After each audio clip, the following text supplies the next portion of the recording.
ನಾನು ನನ್ನ ಬಗ್ಗೆ ಮಾತಾಡ್ಬೇಕಂದ್ರೆ ನಾನು ಬ್ಯಾಂಗ್ಳೂರ್ನವನು. ಮುಂಬೈಗೆ ಬಂದಿರೋದಂದ್ರೆ ಏನಾದ್ರೂ ಜೀವನದಲ್ಲಿ ಮಾಡೋಣ ಅಂತ. ನಾನು ಇವಾಗ ಆಕ್ಟಿಂಗ್ ಮಾಡ್ತಾ ಇದ್ದೀನಿ. ಅದ್ರ ಬಿಟ್ರೆ ಏನಾದ್ರೂ ನನಗೆ ವರ್ಕ್ ಸಿಕ್ಕಿದ್ರೆ ನನಗೆ ಪುಸ್ತಕ ಓದೋಕೆ ತುಂಬಾ ಇಷ್ಟ. ನಾನು ಒಂದು ಪುಸ್ತಕ ಬಗ್ಗೆ ಮಾತಾಡ್ತೀನಿ. ನಿನ್ನೆ ನಾನು ಒಂದು ಪುಸ್ತಕ ಓದ್ತಾ ಇದ್ದೆ. ಆ ಪುಸ್ತಕದ ಹೆಸರು ಹೋಗ್ಬಿಟ್ಟು ಆಟೋಮಿಕ್ ಹ್ಯಾಬಿಟ್ಸ್.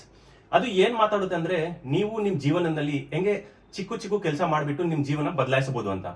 ನಾನು ಒಂದ್ ತಿಂಗಳಿಂದ ಓದ್ತಾ ಇದ್ದೀನಿ. ಇವಾಗ ಯೂಸು ಮಾಡ್ತಾ ಇದ್ದೀನಿ ಅದು ಚಿಕ್ಕ ಚಿಕ್ಕ ಕೆಲಸ ನನ್ನ ಜೀವನದಲ್ಲಿ. ಏನು ಅಷ್ಟು ದೊಡ್ಡ ಬದಲಾವ ಬಂದಿಲ್ಲ. ಆದ್ರೆ ಚಿಕ್ಕ ಚಿಕ್ಕ ಕೆಲಸ ಮಾಡಿಬಿಟ್ಟು ನನಗೆ ತುಂಬಾ ಲಾಭ ಆಗುತ್ತೆ. ಅದು ಬಿಟ್ರೆ ನಾನು ಏನ್ ಮಾಡ್ತೀನಿ ಅಂದ್ರೆ, ನನಗೆ ಸುತ್ತಾಡಕ್ಕೆ ತುಂಬಾ ಇಷ್ಟ.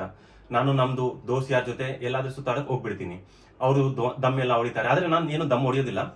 ಆ, ಒಂದು ರೀಸೆಂಟ್ ಆಗಿ ನಾವು ಒಂದ್ ತಿಂಗಳ ಮುಂಚೆ ಊಟಿಗೆ ಹೋಗಿದ್ವಿ. ಊಟಿ ಅಂದ್ರೆ ನನಗೆ ತುಂಬಾ ಇಷ್ಟ, ಯಾಕಂದ್ರೆ ಅಲ್ಲಿ ಇರೋದು ಚಾಕ್ಲೇಟ್ ಫ್ಯಾಕ್ಟರೀಸ್. ಚಾಕ್ಲೇಟ್ ಅಂದ್ರೆ ನನಗೆ ತುಂಬಾ ಇಷ್ಟ. ಅವ್ರ ಜೊತೆ ಊಟಿಗೆ ಹೋಗಿದ್ದೆ. ಊಟಿಗೆ ಹೋಗ್ಬಿಟ್ಟು ಚೆನ್ನಾಗಿತ್ತು, ಟ್ರಿಪ್ ಚೆನ್ನಾಗಿತ್ತು. ಅವ್ರ ಜೊತೆ ಹೋಗಿದ್ದೆ. ನಾವು 4 ಜನ ಹೋಗಿದ್ದೀವಿ, ಕಾರ್ನಲ್ಲಿ ಹೋಗಿದ್ದೀವಿ. ಎಲ್ಲ ಸುತ್ತಾಡ್ಕೊಂಡು ಜಸ್ಟ್ ಒಂದ್ ತಿಂಗಳ ಮುಂಚೆನೆ ನಾವು ವಾಪಸ್ ಬಂದಿದ್ದು. ಸೊ ನಮಗೆ ಬೇರೆ ಪುಸ್ತಕ ಓದಕ್ಕೆ, ಸುತ್ತಾಡಕ್ಕೆ ಇದೆ ನಂದು ಇಷ್ಟ. ಧನ್ಯವಾದಗಳು.